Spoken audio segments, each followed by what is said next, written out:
Sebelum kita memulai mendengarkan sambutan apa yang saya sampaikan, kita menyampaikan doa atas meninggalnya Ibu Solihin GP. Semoga almarhumah mendapat tempat yang mulia, diterima iman Islamnya, diampuni segala dosanya, dan mendapat tempat yang layak di sisi Allah Subhanahu wa Ta'ala dengan bacakan surat Al-Fatihah.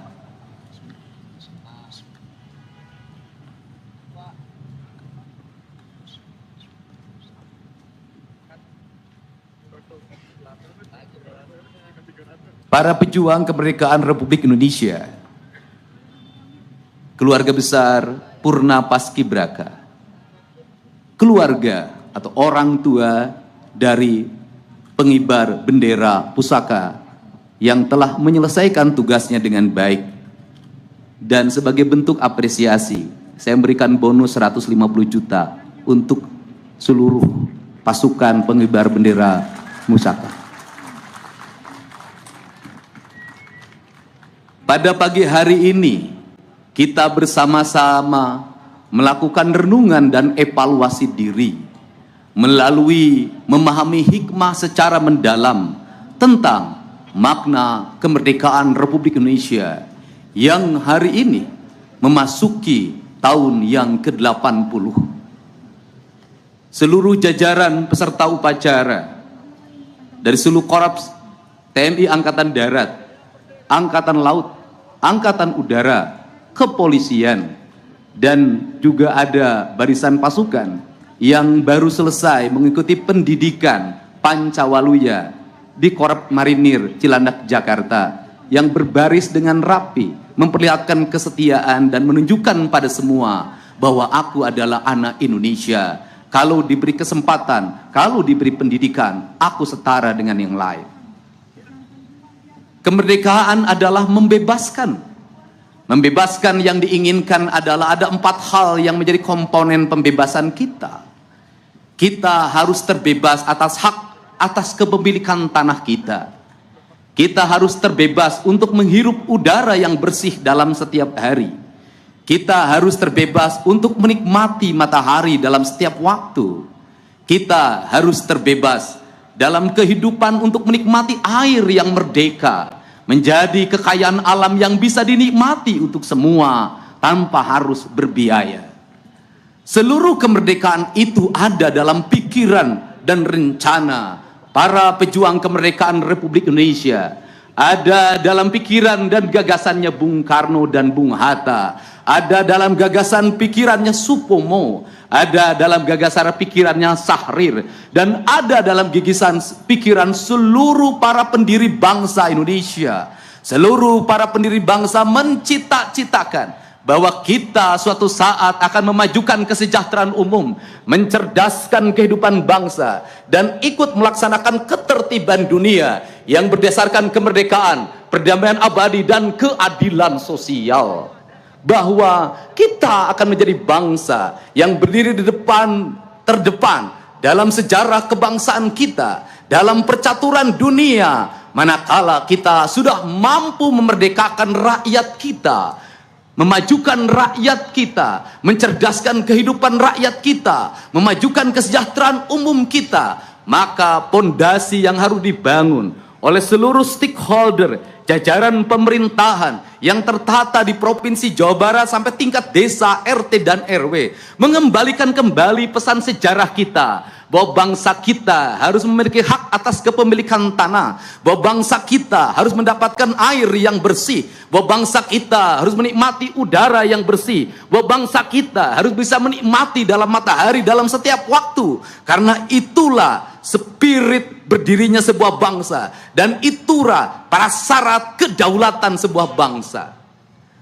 Relung keadilan itu harus dibangun dalam sistematika berpikir strategik yang dinamakan pembangunan. Maka pembangunan harus diarahkan secara paripurna untuk sebesar-besarnya kepentingan rakyat. Saya tekankan sekali lagi bahwa pembangunan harus diarahkan secara paripurna untuk sebesar-besarnya kepentingan rakyat. Maka kepentingan rakyat yang mendasar adalah kepentingan rakyat untuk mendapat pendidikan yang memadai, dari pendidikan SD sampai perguruan tinggi, tanpa membedakan si kaya dan si miskin. Maka pendidikan melahirkan kesetaraan. Pendidikan bukan melahirkan eksklusivisme, tetapi pendidikan memberikan kesetaraan. Yang kaya, yang miskin, penyandang disabilitas, semuanya setara di mata negara. Semuanya setara dalam pendidikan. Mereka memiliki hak untuk mendapatkan pendidikan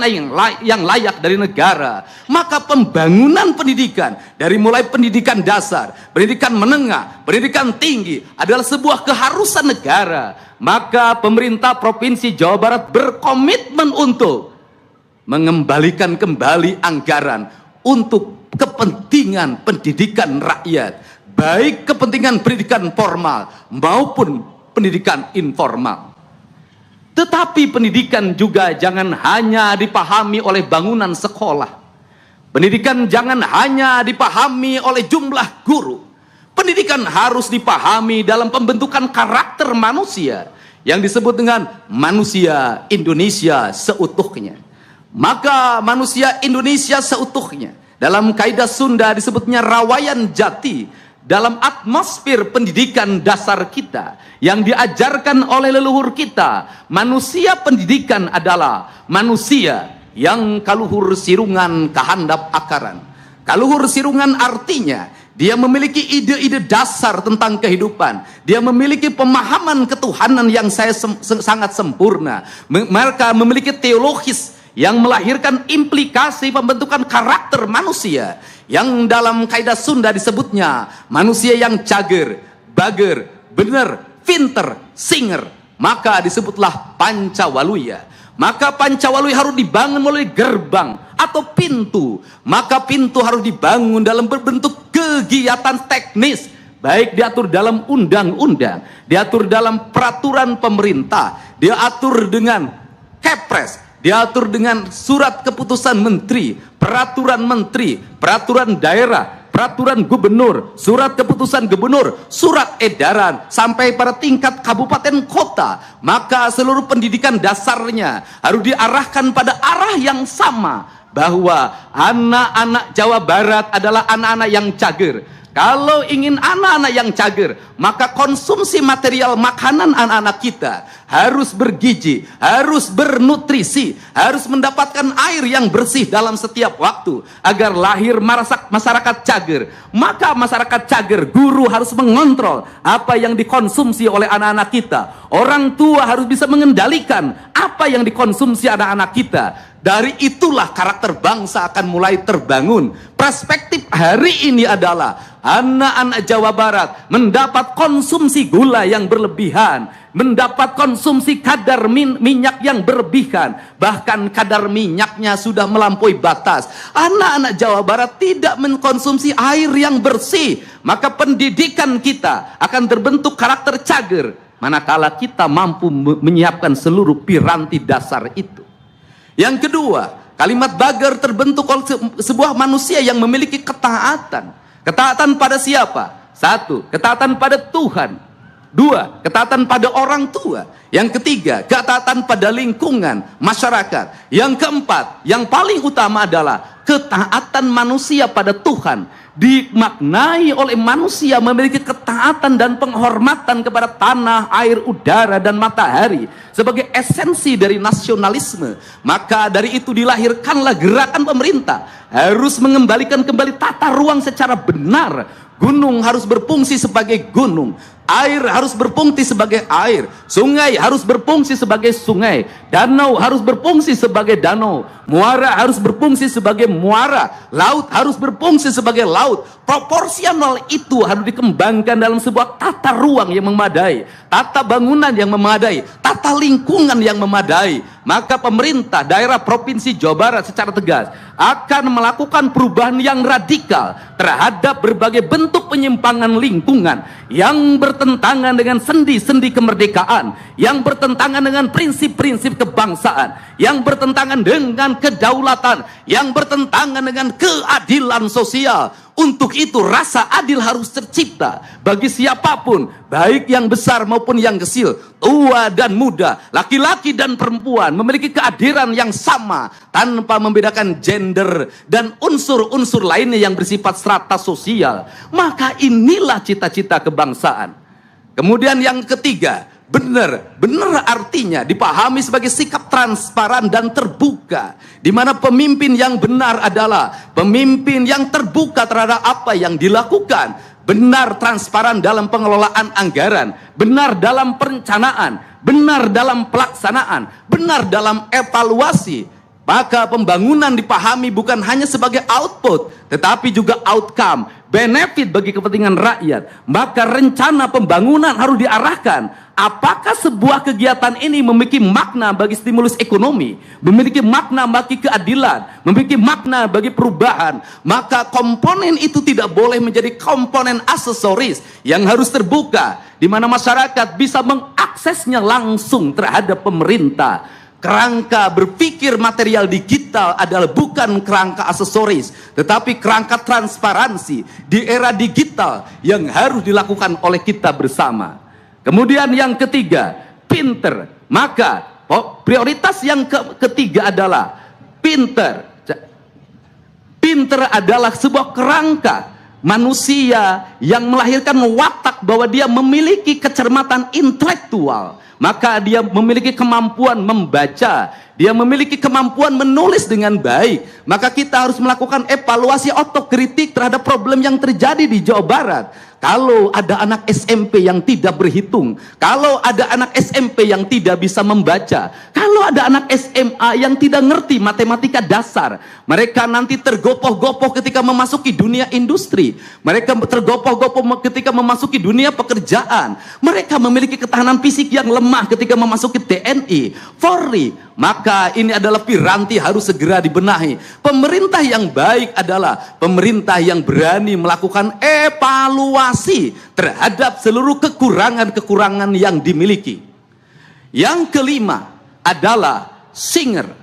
Singer artinya manusia yang mau bangun pagi. Singer artinya manusia yang mau berlari cepat. Singer artinya manusia yang mau berjalan lebih cepat dari orang lain.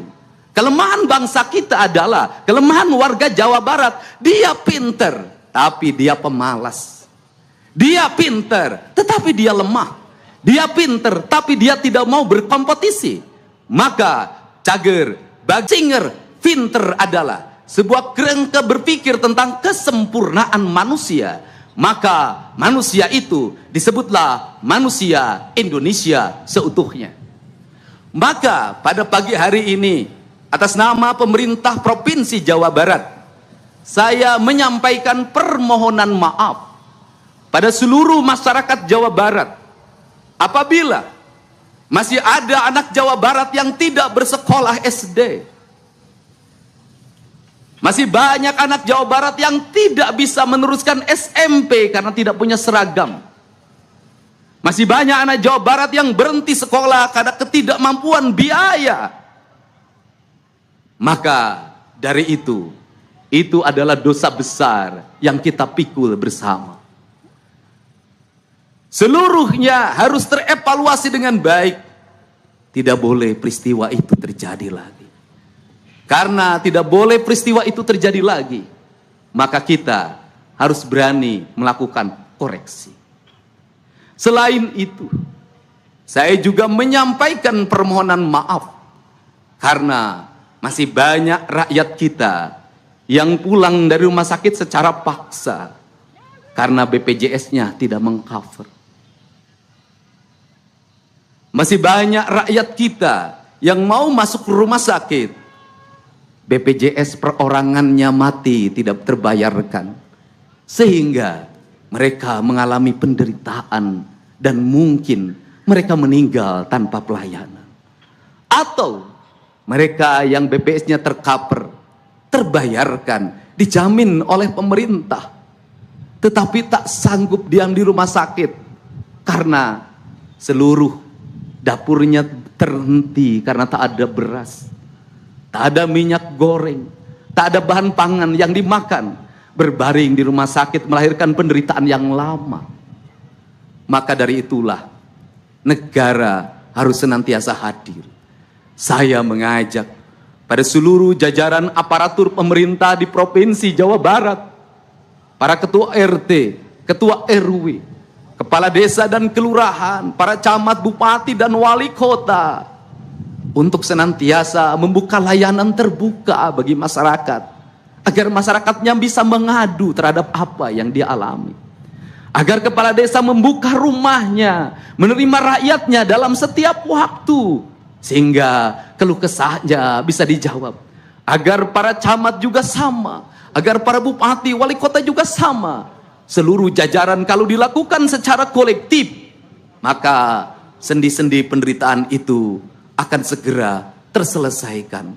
Maka tugas kita meneruskan kemerdekaan yang dititipkan oleh leluhur bangsa kita, yang dititipkan oleh para pahlawan negara kita, yang telah mengorbankan darahnya, cucuran air matanya, keluarganya, menghabiskan masa hidupnya hanya untuk berkata merdeka bagi bangsanya.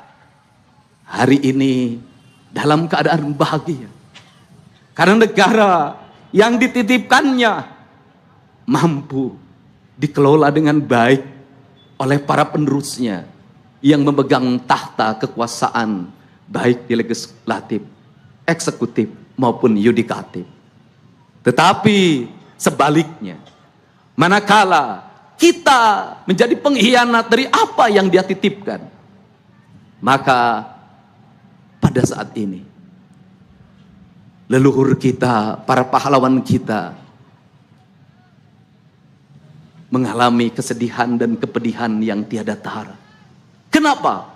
Apa yang dicita-citakan, apa yang dikorbankan menjadi kesia-siaan karena penerusnya tak mampu mewujudkan seluruh gagasan dan pikirannya. Semoga kita semua, termasuk yang paling utama diri saya, menjadi manusia yang tersadarkan, manusia yang tercerahkan bahwa jabatan yang diemban bukanlah warisan, tetapi titipan yang harus dikelola secara sempurna demi kemakmuran, kemajuan rakyat. Saya ucapkan selamat Hari Kemerdekaan Republik Indonesia yang ke-80. Dirgahayu Negara Kesatuan Republik Indonesia. Sekali merdeka, tetap merdeka. Assalamualaikum warahmatullahi wabarakatuh. Ya.